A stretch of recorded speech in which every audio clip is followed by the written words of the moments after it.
Hello and welcome to Moving Iron Podcast number 276. This edition of the Moving Iron Podcast is brought to you by TractorZoom. TractorZoom has access to over $20 billion in heavy equipment sales data. TractorZoom's Iron Comps is the industry's trusted solution for transparent equipment values and auctionable pricing insights. So I've got Andy Campbell on here from TractorZoom and Iron Comps, and Andy is the data guru, I guess is the best way to put it, right, Andy? That's a good description. Yeah. Right on, man. So describe what you do for the folks over there at TractorZoom. So I've got the fun job at TractorZoom, where I get to take in all the data that we're collecting off of TractorZoom.com, both auction data, dealer list data, and then get to make sense of the industry. And so get to distill it down and figure out what kind of value there is for dealers, for farm credits, lenders, for anybody that needs to make a decision. Right on. And I will say this, that what you guys are doing over there as far as the data that's coming across and the information that we're seeing is really helpful, really timely. And once again, you know, like I've said a million times, what your data that you're putting across there is just data. It's not been whitewashed. It's not been scrubbed. It's not been this other thing. It's just straight data, which is very important when you're looking at, especially in the situation that we're in right now, where your guess is as good as mine as to what's going to happen with the next thing and whatever else, and tracking that auction data along the way is very important. So congratulations to what you guys have been doing and the success you've had. Appreciate it. Thanks. Right on. All right, man. So we're going to talk about the obviously we're in the early order writing period for combines. So having that conversation right now as to what those combines are going to look like and where the used market's at as we head into they're selling the new combines for the year and heads and those kind of things. Andy has got a pretty good presentation here about what that looks like. So Andy, let's just start running through this here and see what you got. Okay, sounds good, Casey. Now go through things. We can have a discussion on points that we want to last longer on, and then if something else is kind of clear and cut, we can move right on. But I mentioned already that we get our data from TractorZoom.com, just so everybody knows that, you know, this is what auctioneers are actually selling true equipment for, and the data is live, it's recent, or it's current dealer listings. And so we're trying to get true, transparent market data. But then we'll move on to the market trends. Casey and I were just chatting a little bit about what people are searching for, and then really trying to gauge and put our thumb on this combine market. We do things for row crop tractors too and everything, but we're just going to focus harvest today. And then we'll dive in a little bit more specifically into combines, a little bit of headers, and talk about where's the supply going, what values are trending, and then we get to pull out the match gate ball, try to figure out, you know, what's ahead in this whole market. So we can dive in right now, you know, TractorZoom.com, but like Casey mentioned, this feeds IronComps.com, and that's what a lot of our partners use. A lot of dealers across the country, farm credits, ag lenders, government agencies, essentially to help them formulate data and formulate valuations. But the big question, you know, from the discussion, Casey and I today, I love being on Twitter, probably too much for my productivity, but it is an interesting discussion that's been floating around when this thing's going to flip. And so that's really, you know, that's on my mind. I know it's on a lot of dealers' minds about, you know, can we, if not predict when this thing's going to flip, as Casey mentioned, we don't know, but if you can have your thumb on the market and be one of the first people to know, that's where I'd like to be. Yep. So for sure. Good. That's kind of the goal of what I'd like to come out of the discussion today. And then so I can pick Casey's mind for free. But also one thing, and this is just a plug from us at Iron Comps, that last year we had the pleasure of going to Moving Iron Summit. So any dealer that's out there, any brand, any color that's thinking about professional development, we went to Moving Iron Summit down in Nashville last year, and it was phenomenal from us, but from just a thought leadership standpoint and working with peers. So here's our plug. If you're not going to Moving Iron Summit and you've got that first week of September free, head down there. You can QR code this in the corner and it takes you to a landing page, and we can help you navigate the rest. But just our plug, Casey, for what you guys are doing. That's pretty incredible. No, I appreciate that, man. It's a good time. So anybody that's interested in doing that, great way to network and obviously find out all the latest trends that you see happening here from the folks at TractorZoom. Cool.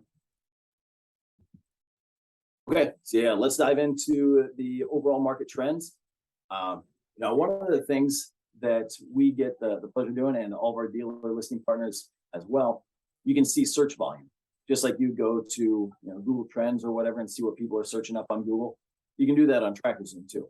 And Casey, again, I'm not on the dealer side. I grew up on a farm, but my folks didn't run a dealership.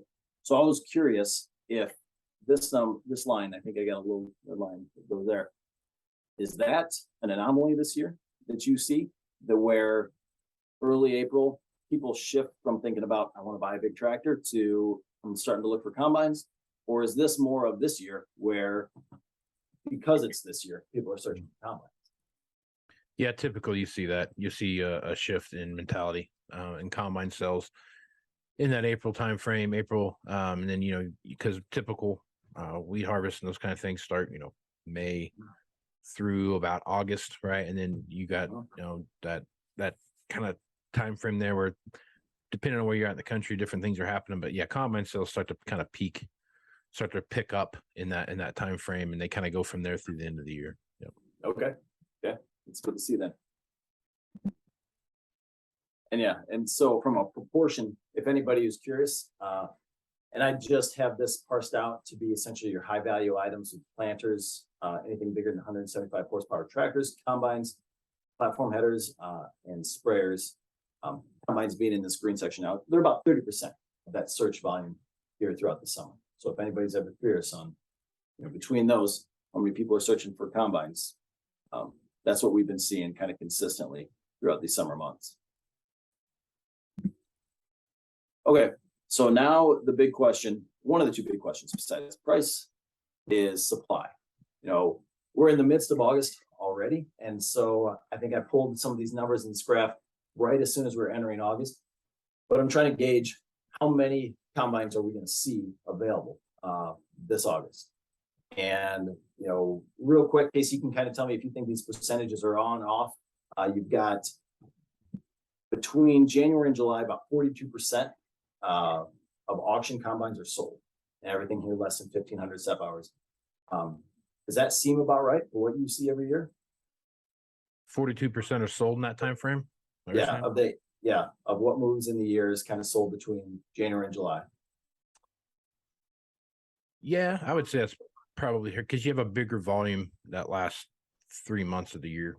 That's September, October, November, December. I guess that's 4 months, but yeah, that's that last quarter of the year is when you see the biggest bulk of machinery sold. Yeah. Okay.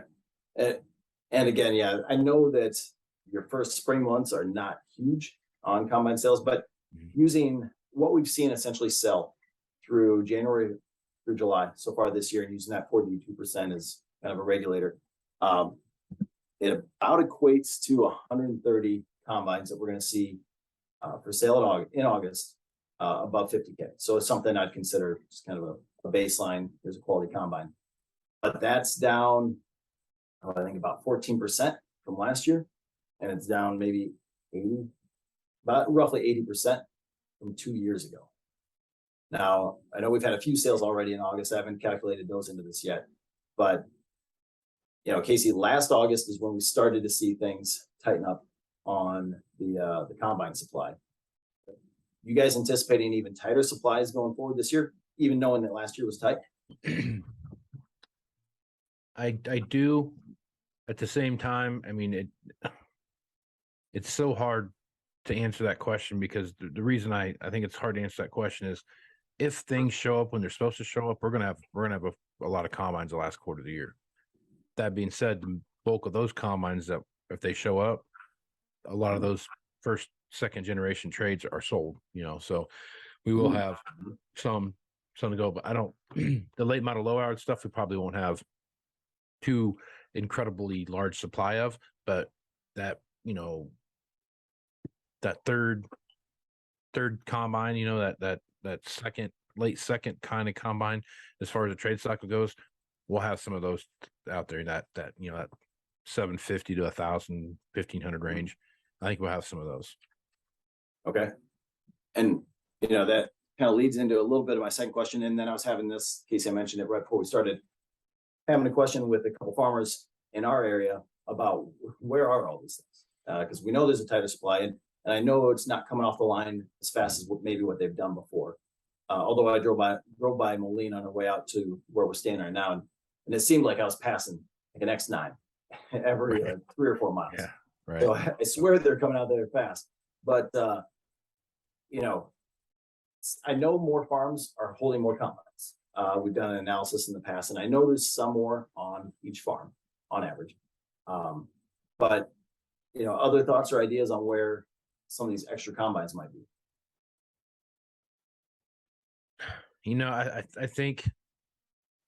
I think a lot of farm to farm sales have been taking place. So that those never get registered, they never get advertised, and there's no reports of any kind that show what's been sold, what hasn't been sold. You probably would go back and look at some UCC data, and you could probably kind of feel your way through that a little bit as to what got sold where and who sold what. But I think a lot of the stuff that we're seeing right now on the farm, there's so much of it that's being sold farm to farm that it just looks like there's not been that much stuff to buy in the market, but there's been a fair amount of transactions taking place across the spectrum. Now, all that being said, some of the stuff too is not everything is getting put on the internet right away. As like this is for sale. Some of that stuff is, you call in a lot of stuff, and it'll say, hey, you know what, it's for sale now, but you can't have it till April of next year, December, whenever you can have it.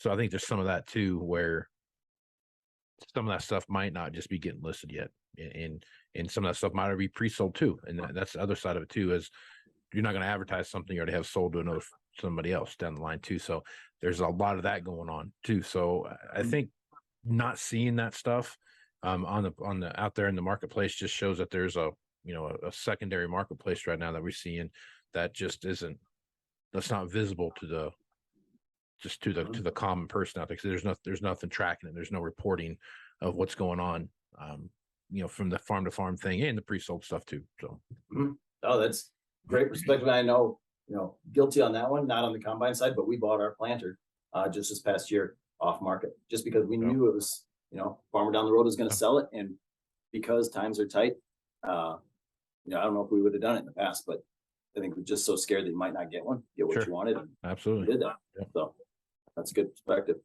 I had this one to go in a little bit in the external markets, but I kind of want to skip that for now, and we can hit on it a little bit later. But anyways, with combine trends, and I alluded to this a little bit earlier, Casey was talking to me before we started too about, a lot of it's going to be about combines, row crop tractors, 4-wheel drives. And so this is something that we've been doing now, and for over half a year. We started in January, putting together an index on the combine market. And without going into too many details, it's essentially baselined off of 2018 to 2020 data on what is an average sale. And then we, through regression, just figure out, okay, how much is an hour worth? How much is a year worth of usage? And, all these other factors on combines. And so try to normalize it. And it helps just because we have a ton of data that flows in through TractorZoom, so you can do that. And so anyways, this July, they were strong. May took a bit of a dip. And so you got a bit of a seasonality dip there. I don't think it's more than that. But the, even though the commodity markets, and I'll flip to show some people this, I mapped it right alongside corn. Your index is on the left, your corn prices there, average monthly corn prices are on the right. It trends pretty well with some seasonality taken into account there. But yeah, it's, Casey was saying, watch for those multiple months where this thing starts to turn. And we're not there. I mean, it's, it's just as strong as it has been. When you think it can't go up anymore, you see some new sales and you're like, my God, I can't believe they paid that for that, but it's going up. Yep. And I think to your point here, I mean, I talk about the canary in the coal mine all the time, and how auction data is that canary, right? So if you're looking at these kind of things and you start to see these things drop off, to me, I don't really see a drop off in the market for at a minimum 12 months for sure. I mean, the long 18 months from now, 12 to 18 months, something like that, going into 24, midway through 24, something like that, where I think it's when you finally start having that supply catch up with demand, and you start, you look out the window of the dealership and you've got, 3 or 4 row crop tractors sitting out there that you don't know who you're going to sell them to. and you've got a baler or two sitting out there, and you've got a combine or two sitting out there, that you don't, you're just waiting for someone to come by and take a look at it, or you're actively quoting that to several people, but you don't have any active takers. You're trying to curate that sell. That to me is when you start seeing that real slide in the marketplace, right? And I think, looking at this kind of data that you guys put out, this index that you have here is really going to be a very handy tool to have at your disposal, because I'll be honest with you, when you start seeing that thing slide, the price of corn might stay up, but just the overall supply starts to kind of go back into a more quote unquote normal phase. You're gonna see something there, and I think this is going to be a very important.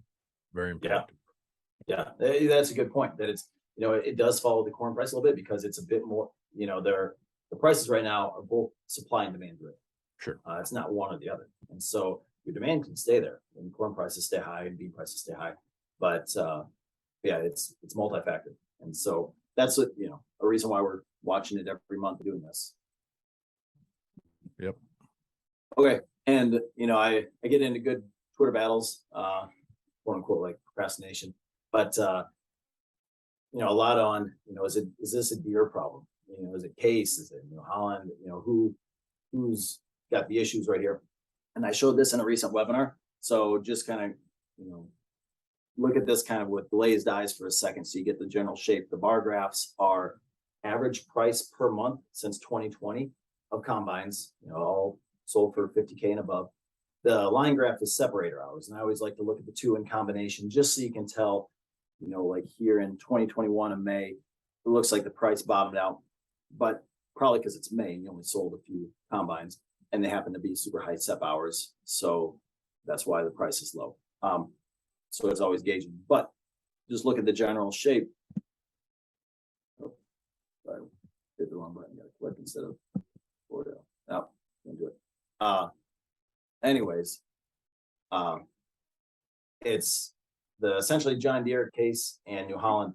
They have the same shape, and so except for a sale that was on the extremes, they're all following this general pattern. And so that's kind of my comeback to them, is you can look at the data within TractorZoom and you follow it, and they're all following the same trend here. Gotcha. Okay. But anyways, so now talking a little bit about trends and what's the most recent, we have the data that comes in. So anything that was sold last week, we have the data up on Iron Comps now. And that's one thing I wanted to show you here. This graph right here, every single dot is a combine that's sold within the past 4 years, I believe. So you got just a mess of dots, but you can kind of see the general pattern that all combines are going to be sold for. SEP hours across the x-axis, and you've got your price that they sold for on the y-axis there. And I added in here July sales, just this last July. And you've got a pattern that fits in it. It's not all above, so you're not talking out of this world type of prices, but you've got some, ones on the fringes that are pushing the price barrier up in here. And so I'm going to let Casey give his analysis on this, because he and I were talking about this beforehand, and he had a great idea of what's going on here. I was talking to a farmer earlier and showed him the same graph, and he seemed to think that down here you've got some farmers who they're forward focused. They're like, I'll pay anything for the combine that I want, and they're willing to really push the envelope, pay top dollar for some of these low-hour machines. Probably also because they can't get a brand new machine, and they might want one. They might have been your buyers of a new machine. But then once you get up here into the 2K plus and your SEP hours, I don't know what they would be, your third or fourth wash cycle buyers, and they're not willing to necessarily push the envelope with these type of machines down there. But anyways, Casey, do you want to describe a little bit about what your perspective was when I showed you this graph? Yeah, so when I was looking at this, I thought if you look in between the 1K and the 2K, kind of right in the middle, there's two dots there that are kind of, one's higher than the other. There's a there's a line that runs between them, but there's two little dots that kind of run that are a pretty distinct line. And I think you drew a diagonal line between those, and you counted the number of dots on the left side versus the number of dots on the right side. Obviously, the right side is going to have more dots because you can clearly see that. But to me, I think that's the 1,000 hour machine to the, you know, the 2000 hour machine that we're seeing out there. A lot of those machines got traded in on some of these, you know, more late model, low hour machines that we see coming in. And to me, that 2012, 13, and 14 model combine, which is going to be making up the overwhelming bulk of that 2000 to 4000 hour machine, those machines are, for lack of a better term, been very much commoditized, and they're worth what they're worth. People are paying what they're paying for them, and it is what it is, right? I think on the left side of that line, those are more of the machines that people are looking at from a value perspective, whether it's a technology or the hours or whatever it is that they're doing. They might be coming from, you know, a 680 to a 780. They might be moving from a 780 or 670 up to a, you know, a 780. So they're jumping a hole, getting newer and bigger. So I just think, looking at that, when I see that, I see that these are more guys that are looking at the value of a specific machine, and that they see a perceived value in what they're buying. Whereas the other side of that is not that they don't see a perceived value in what they're buying, because there could be some on here that traded a 3000 hour machine for a 1500 hour machine, right? Mhm. But I just feel like, because if you see how close those dots are, those red dots from 2000 to 4000, how clustered those are, that's a good indicator that those machines are, there's a perceived value for those machines, right? There's a hard and fast value that's out there. And I think that's what you're seeing, why you're seeing some of these bigger cluster points in the middle there. Yeah. I'm gonna have to make a note. You mentioned that. You're right, that the variability just increases drastically as you get down here. And that would be an interesting graph for me to pull sometime too, you know, in these different cycles of machines, or, you know, 0 to 500, 500 to 1000. Just watch that variability change that people are willing to pay. And you're right, probably has a lot more to do with the personality of the farmer and their philosophy in farming, and how that changes and the type of buyer they are.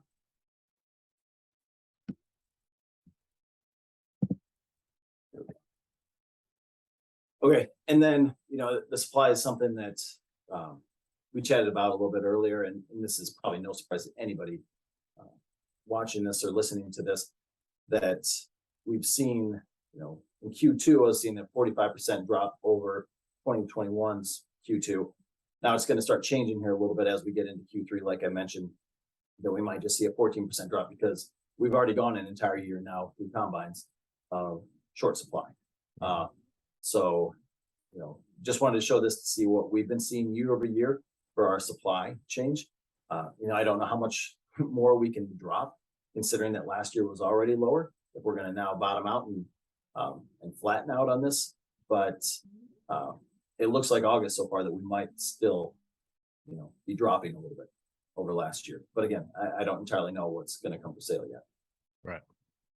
No, I think your graph is very representative of what we see happening out there, for sure.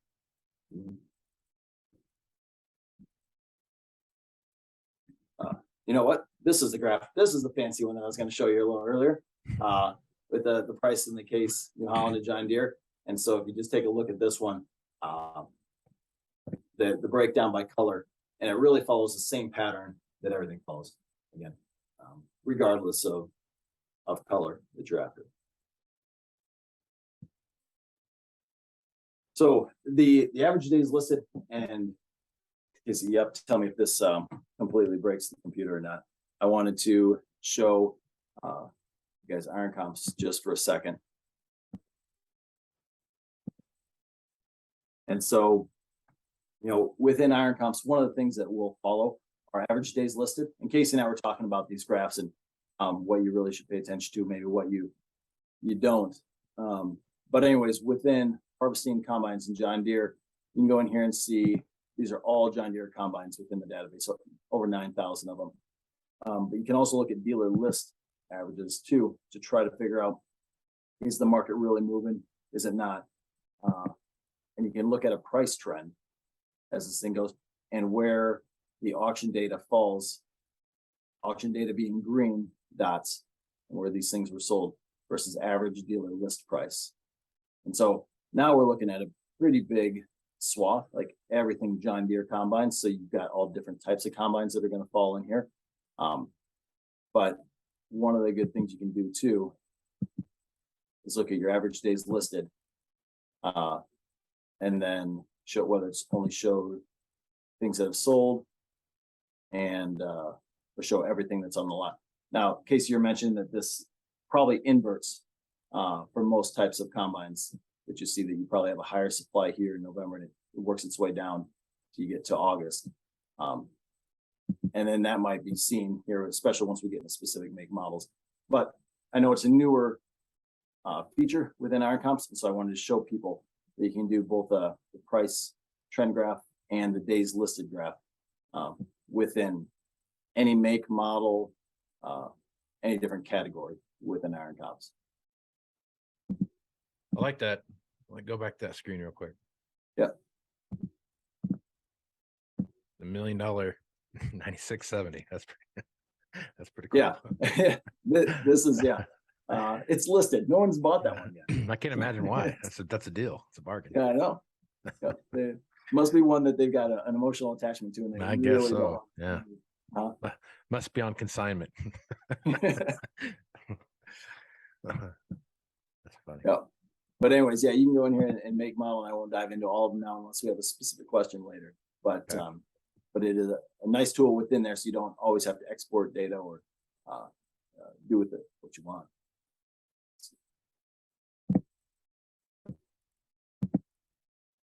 Okay, so I wanted to get to headers here in just a second, make sure I leave enough time we can chat about it. But overall, we've seen the combine supply be down about 30% year over year. And then the question is, are we going to continue to see that down another 15, 14%? But getting back to the index, we tracked it in June, in July. And again, I was questioning whether or not we'd be able to keep up these high prices, and they haven't slowed down at all with combines. It's pretty incredible how those high values continue to persist.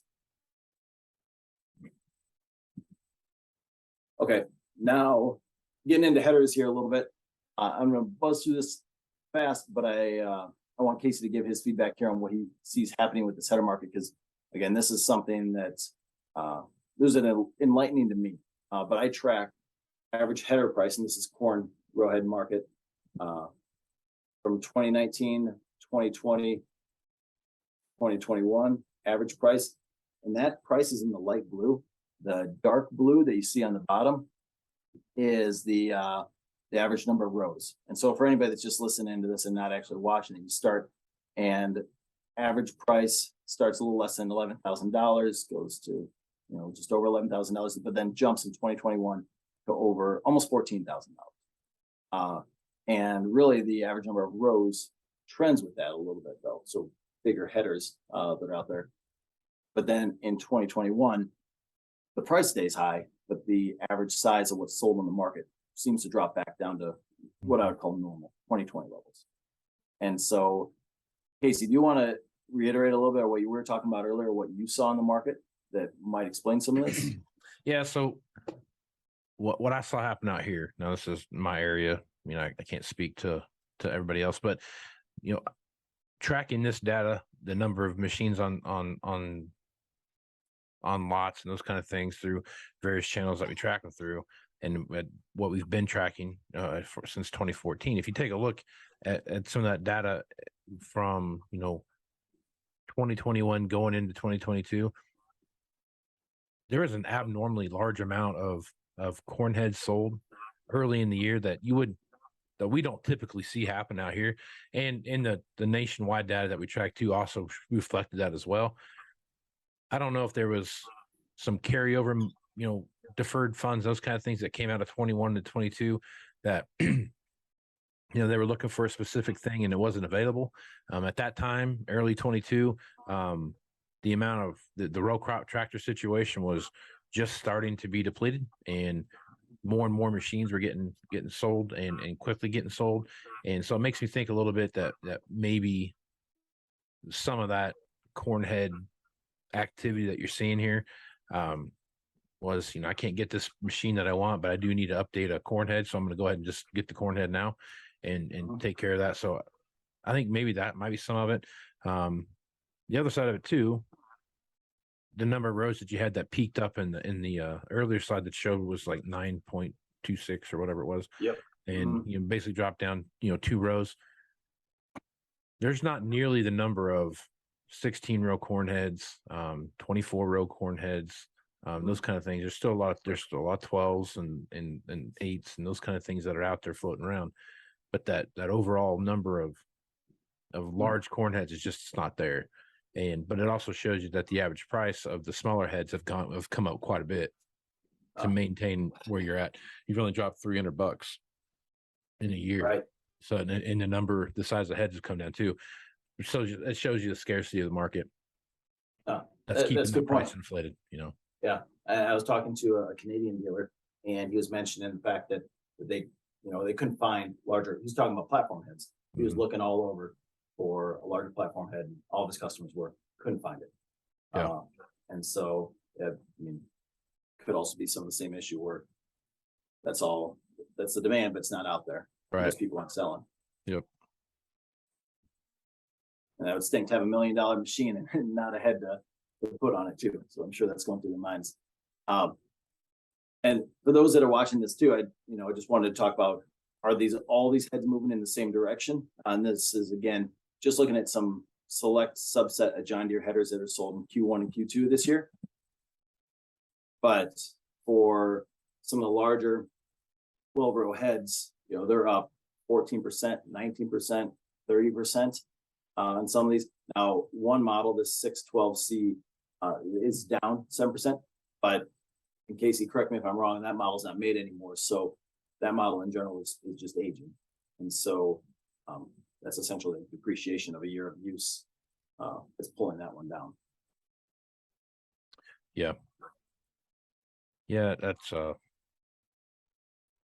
I would say I would agree with what you got there. Okay. Yeah, that was kind of the outlier. And I mean, the fact that it was sold in 2019 just means a little bit older, and right. People want newer. Yep. So it's not that these things don't depreciate; they are depreciated somewhat. But yeah, it's not a ton. It's not as rapid as a machine with hours. You know what I mean? Right. And okay, so now comes a question, and this again is maybe asking you to make a little assumption or read into the tea leaves a bit, but I looked into trending platform values. And specifically, I've got on Iron Comps pulled up, and I can switch to that here in a second, of John Deere's 640 flex draper head and what we're seeing for prices with that. Again, they look like they're at a premium, but not a machined piece of equipment. And so from your standpoint, Casey, have you seen the same percent increase on these that you've seen on other types of equipment? I mean, they're not up 30% year over year, are they? Or what have you seen on? No, I mean, you still have a lot of augered heads that people are looking for. But there's definitely a developing trend headed towards the draper head, whether it's flex draper or rigid draper or whatever else. Really, there's a lot more emphasis on the flex draper than there is on the rigid draper. And I think it's just the versatility that we're looking at. If you're just just a wheat guy and you're just cutting wheat and that's all you're doing, you know, something where you're not on the ground trying to get every last morsel of it, the flex draper might not be the trend line. But the pattern that I'm seeing develop in the farm equipment economy is that, you know, it used to be you had, you know, 3 different tractors doing 3 different things, and you know, you had a tillage tractor, you had a planing tractor, you had a you know, whatever, chore tractor, whatever. You had these different tractors doing these different things.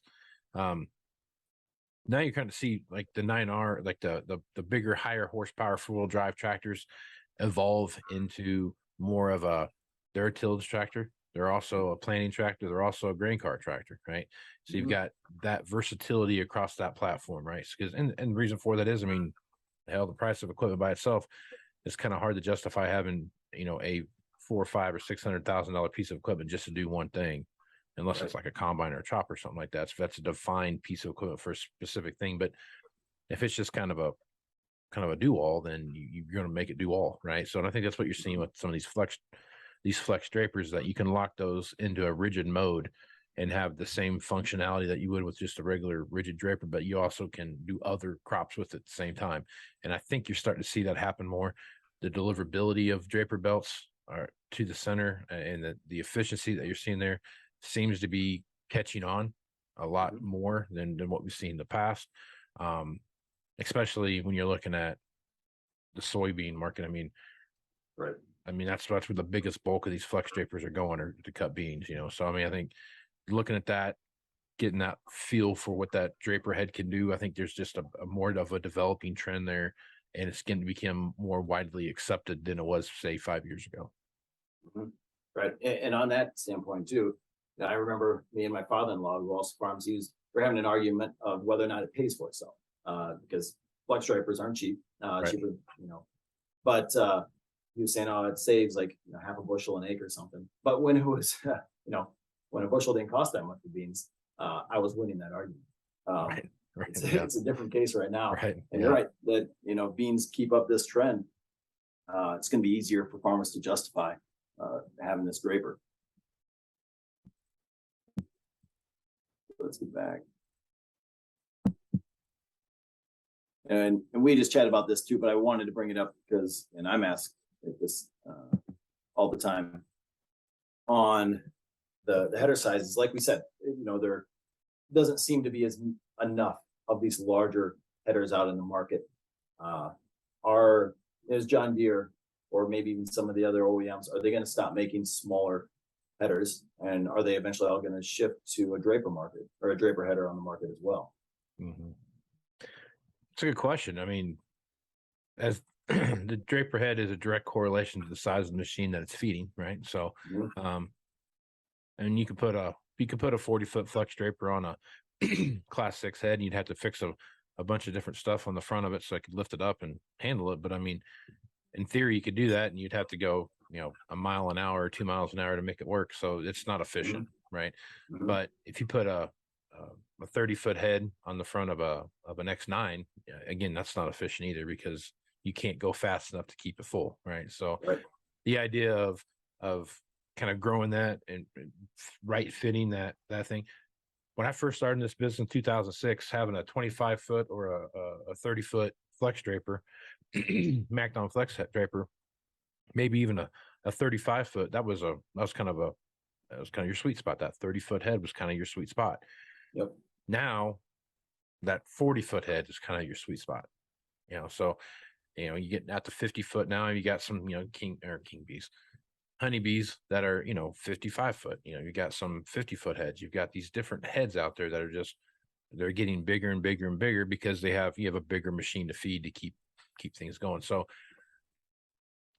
it'll be interesting to see what happens. You know, I mean, this is the last year for the John Deere moldboard plow, right? They're going to make one again after this year, right? So now they can probably say that, I don't know that that's been a very dominating market for that long. You know, it's been a while since, you know, moldboard plow was a big seller, but obviously it was enough to keep it going this long, right? So I think you'll see the same thing with a 25 to 30-foot head type thing until you get to autonomous combines, and that's a whole nother conversation. But as things become smaller and one person can do more with multiple machines, then I think you'll start seeing the rebirth of the smaller implements, smaller combine head, those kind of things come into play.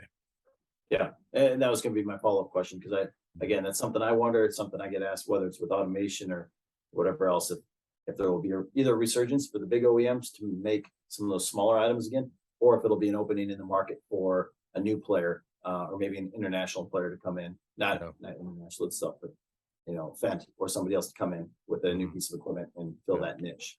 Yeah, and there's two camps to that autonomous thing, right? There's everything gets smaller when you don't have to drive it anymore, and then there's why would it get smaller if you don't have to drive it? You can just control more larger machines out in the field.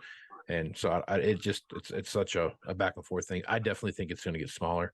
Not for sure how small that is, but to me, I think you'll have smaller, more multiple machines working in the same field type of thing. So, yeah, I'd love to be in on those strategy discussions that some of these OEMs are having when you're looking at the future of farming.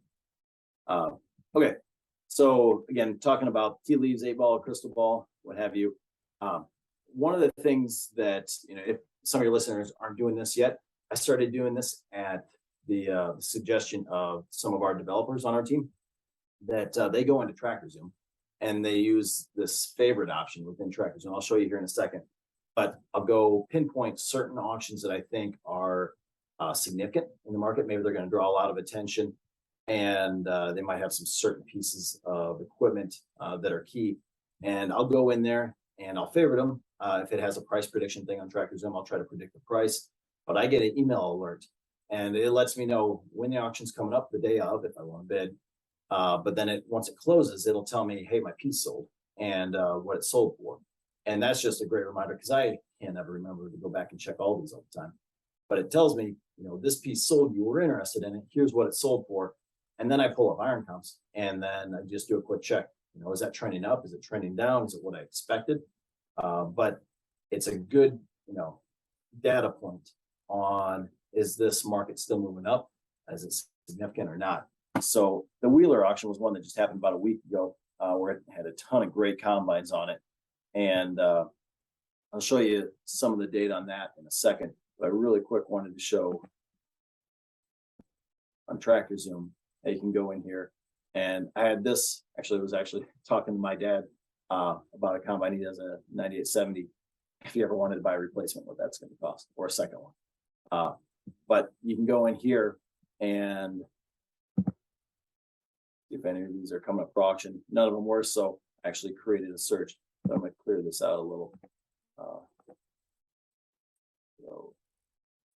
But here's a 9770. We're just talking about platform heads. It's click on ones here. This one right here, Sullivan auction's got a few really good auctions coming up. But if I favorite that one, now I'm going to get an email alert letting me know when it comes up for sale and what it actually sold for. So you can go in there and go through that. The other piece on price prediction. And again, when we were talking about social media procrastination earlier, this price prediction is another thing I spend probably too much time on. But again, I mentioned that Sullivan's got some good auctions coming up. Here's an S780, quite a few 780s. You can go and see the details on it. But through the algorithm, the TractorZoom, based on all past purchases, similar make models, it thinks it's going to sell for about a little less than 4.25. I'm still bullish on this market. I think it's going to go higher. It'll let me know if I was right or wrong. And boost may go on that one a little bit, or turn me down. So also something I do to just track the market for certain makes and models. Now back to that Wheeler auction, and this is one of the final points I want to hit on.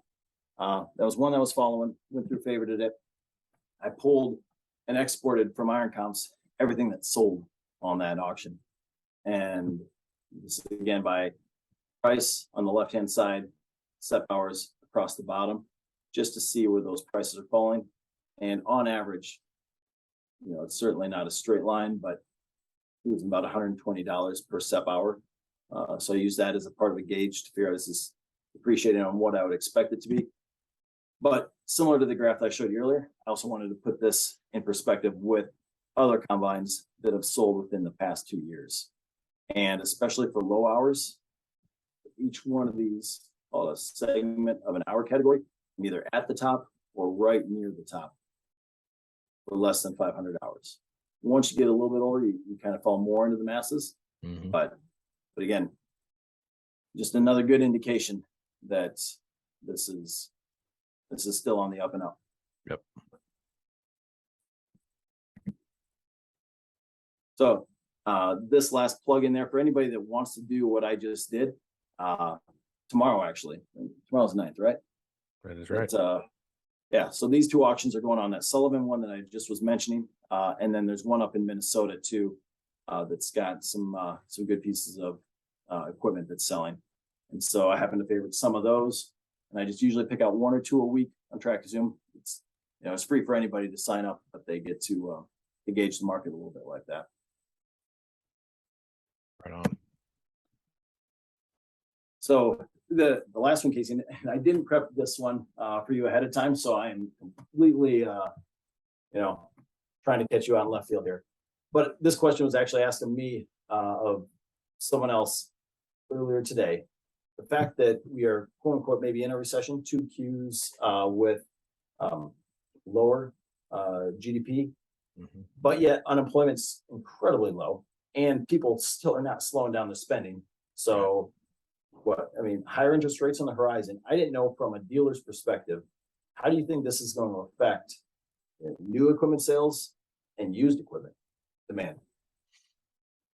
It kind of as interest rates have shot up, we haven't seen any real decline in demand, right?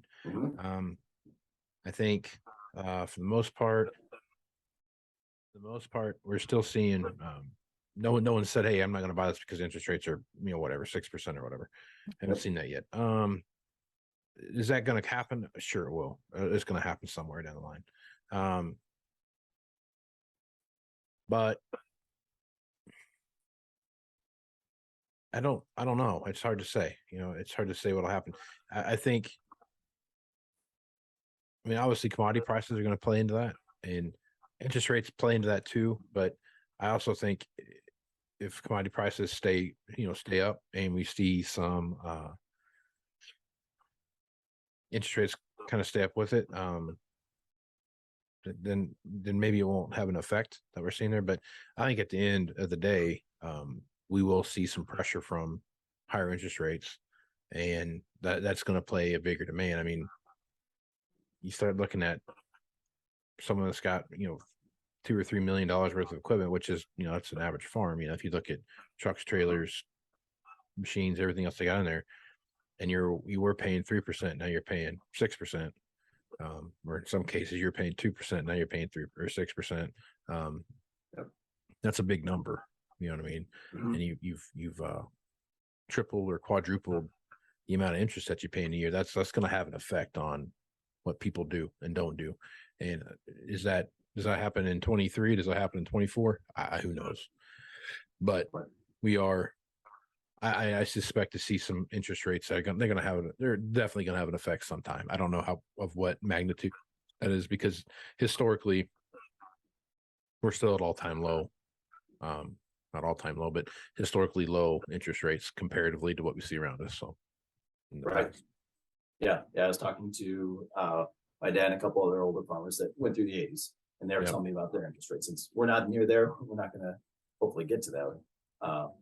So it's in perspective, it's still very manageable. But I was curious to know how this is going to change the behavior. Yeah, and I think the difference between the 80s and now is that 18% interest on a $40,000 tractor versus 6% interest on a $500,000 tractor. There's definitely some issues. And now operating costs, those kind of things, I get that. There's not 18% interest and 15% interest on operating notes yet, but and it, hope it didn't get there. But there's still if you pay 6% on a $500,000 machine, what's that? What, $30,000 a year that you're paying in interest? Yeah, you're almost paying a year's worth of interest what you paid for the tractor when it was new. So there's some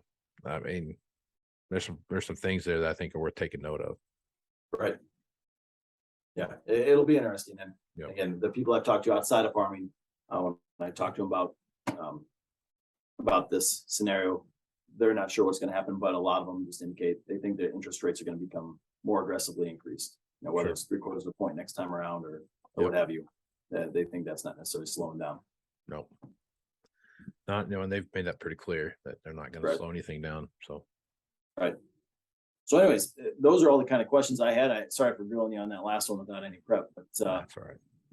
But I did want to thank you. Thank everything that you do at Moving Iron. Thank all of our dealer listing partners.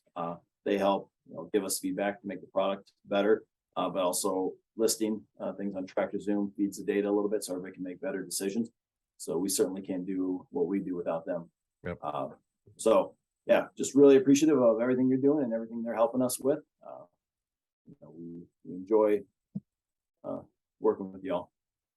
No, I mean, I really think what you guys have is something special here, and I think it's different than what we've seen in a lot of different aspects of that. So, hats off to what you guys are doing over there, Andy. So, if folks want to reach out to you, Andy, and get more information about what they're doing, there's the for those that are watching this, there's the stuff down here in the lower right-hand corner. But for those that are listening, Andy, what's the best way to do that? Yeah, so email me is the best way at acampbell@TractorZoom.com. They can email me anytime and we can open up a conversation, and whether we can help them with data, with access and iron comps. We work with dealers, but we're also working, like I said, with lenders, financial institutions, anybody in the ag industry that's working to make better decisions off the data. We're partnering with. So would love to hear from anybody and everybody that's got a question. Right on. Okay, man. Well, Andy, I appreciate what you do, man, and I look forward to seeing you guys in Nashville. Yeah, we're definitely looking forward to it. It's gonna be a good time. Right on. I'm Casey Seymour with Moving Iron Podcast. Make sure you check me on Facebook, Twitter, and Instagram. That's where you can find the latest editions of the Moving Iron Podcast. You can also go to LinkedIn at Moving Iron Podcast, and also check out the video version of this over on the Moving Iron YouTube channel. So check that out. Moving Iron Podcast YouTube channel. So check that out. Also go to the website, movingironllc.com, for everything Moving Iron related and all the information for the upcoming Moving Iron Summit in Nashville, Tennessee. If you're interested in getting in on that, time is of the essence here, but things are starting to rapidly close up here. So if you're interested in doing that, send me an email at movingironpodcast@movingironpodcast.com, or in the upper right hand corner of the website, click the Moving Iron Summit page, and that information will get to me as well. So got a good friend of mine, Alex Yuchenko, is coming back from Ukraine to take a break, and then he's going to head back over there, I think, here in a little while to continue his humanitarian efforts. If you're interested in helping Alex, go to the show notes, and there is a GoFundMe page link that you can go to, or you can just go GoFundMe.com and search Help Alex Transport Humanitarian Aid from Ukraine to, totally messed that up. Have to go back and edit that out. Help Alex Transport Humanitarian Aid from Poland to Ukraine, and that'll help out as well. So with that, I'm Casey Seymour with Andy Campbell. Let's go move some iron, folks. Out. Moving iron in the 21st century.